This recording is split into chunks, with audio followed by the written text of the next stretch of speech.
En el programa anterior leímos sobre la respuesta de Cristo a los fariseos sobre la indisolubilidad del matrimonio, o inocencia original y redención de Cristo.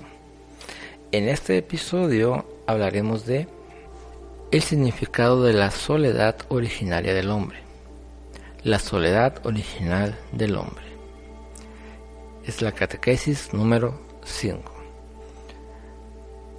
Como subíndice número 1, en la última reflexión del presente ciclo hemos llegado a una conclusión introductoria, sacada de las palabras del libro del Génesis sobre la creación del hombre como varón y mujer. A estas palabras, o sea, al principio, se refirió el Señor Jesús en la conversación sobre la indisolubilidad del matrimonio. Mateo 19, versículo 39, Marcos 10, versículo 102. Pero la conclusión a la que hemos llegado no pone fin todavía a la serie de nuestros análisis. Efectivamente, debemos leer de nuevo las narraciones del capítulo 1 y 2 del libro del Génesis en un contexto más amplio, que nos permitirá establecer una serie de significados del texto antiguo al que se refirió Cristo. Por tanto, hoy reflexionaremos sobre el significado de la soledad originaria del hombre. Punto número 2. El punto de partida de esta reflexión nos los da directamente las siguientes palabras del libro del Génesis. No es bueno que el hombre, varón, esté solo. Voy a hacerle una ayuda semejante a él. Génesis 2, versículo 18. Es Dios Yahvé quien dice estas palabras. Forman parte del segundo relato de la creación del hombre y provienen, por lo tanto, de la tradición yahavista. Como hemos recordado anteriormente, es significativo que, en cuanto al texto yahavista, el relato de la creación del hombre, varón, es un paisaje aislado, Génesis 2, versículo 7, que precede del relato de la primera mujer, Génesis 2, 21-22. Además, es significativo que el primer hombre, Adán, creado del polvo de la tierra, solo después de la creación de la primera mujer, es definido como varón, is. Así pues, cuando Dios Yahvé pronuncia las palabras sobre la soledad, la refiere a la soledad del hombre en cuanto tal y no solo del varón. Pero es difícil basándose solo en este hecho, y es demasiado lejos de sacar las conclusiones. Sin embargo, el contexto completo de esa soledad de la que nos habla el Génesis 2, versículo 18, puede convencernos de que se trata de la soledad del hombre, varón y mujer, y no solo de la soledad del hombre varón, producida por la ausencia de la mujer. Parece, pues, basándonos en todo el contexto, que esta soledad tiene dos significados. Uno, que se deriva de la naturaleza misma del hombre, es decir, de su humanidad, y esto es evidente en el relato del Génesis 2, y otro que se deriva de la relación varón-mujer, y esto es evidente en cierto modo en base al primer significado. Un análisis detallado de la descripción parece confirmarlo. Número 3.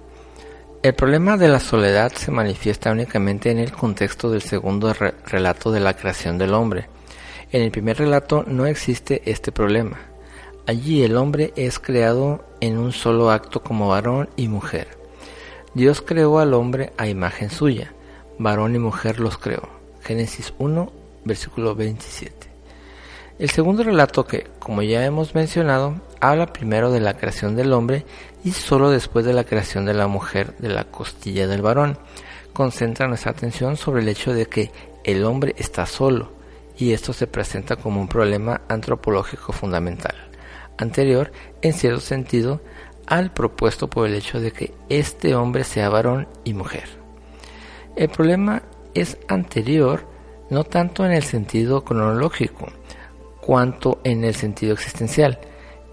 Es anterior por su naturaleza. Así se revelará también el problema de la soledad del hombre desde el punto de vista de la teología del cuerpo, si llegamos a hacer un análisis profundo del segundo relato de la creación en Génesis número 2. Punto número 4.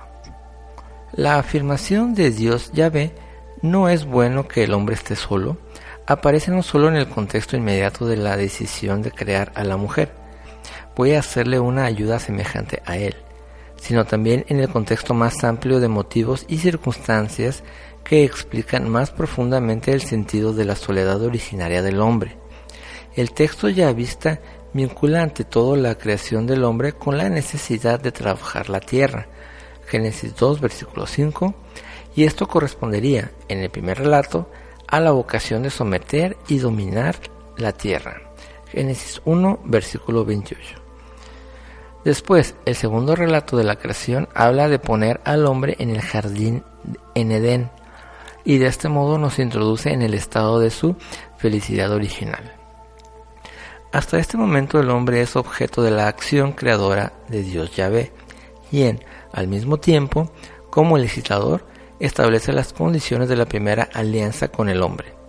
Ya a través de esto se subraya la subjetividad del hombre, que encuentra una expresión ulterior cuando el Señor Dios trajo ante el hombre varón todos cuantos animales del campo y cuantas aves del cielo formó de la tierra, para que viese cómo la llamaría.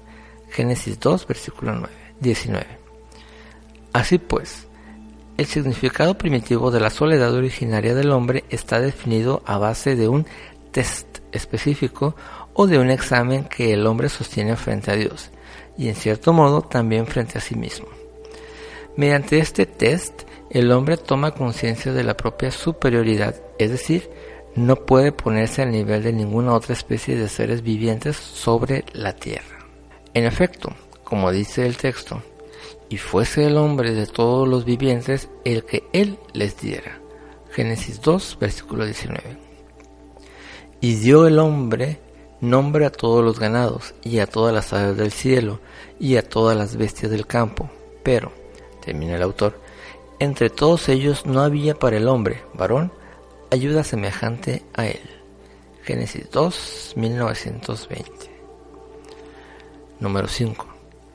Toda esta parte del texto es sin duda una preparación para el relato de la creación de la mujer.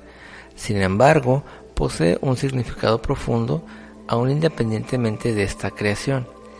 He aquí que el hombre creado se encuentra desde el primer momento de su existencia frente a Dios como en búsqueda de la propia entidad. Se podría decir, en búsqueda de la definición de sí mismo, un contemporáneo diría, en búsqueda de la propia identidad. La constatación de que el hombre está solo en medio del mundo visible y, en especial, entre los seres vivientes, tiene un significado negativo en este estudio, en cuanto expresa lo que él no es. No obstante, la constatación de no poderse identificar esencialmente con el mundo visible de los otros seres vivientes, animalía, tiene al mismo tiempo un aspecto positivo para este estudio primario. Aun cuando esta constatación no es una definición completa, constituye, sin embargo, uno de sus elementos. Si aceptamos la tradición aristotélica en la lógica y en la antropología, sería necesario definir este elemento como género próximo. Número 6. El texto yahvista nos permite, sin embargo, descubrir incluso elementos ulteriores en este maravilloso pasaje, en el que el hombre se encuentra solo frente a Dios, sobre todo para expresar a través de una primera autodefinición el propio autoconocimiento, como manifestación primitiva y fundamental de humanidad. El autoconocimiento va a la par del conocimiento del mundo de todas las criaturas visibles, de todos los seres vivientes a los que el hombre ha dado nombre para afirmar frente a ellos la propia diversidad. Así pues, en la conciencia revela al hombre como el que posee la facultad cognoscitiva respecto al mundo visible. Con este conocimiento, que lo hace salir en cierto modo fuera del propio ser, al mismo tiempo el hombre revela a sí mismo en toda su peculiaridad de su ser. No está solamente esencial y subjetivamente solo. En efecto, la soledad significa también subjetividad del hombre, la cual se constituye a través del autoconocimiento. El hombre está solo porque es diferente del mundo visible, del mundo de los seres vivientes.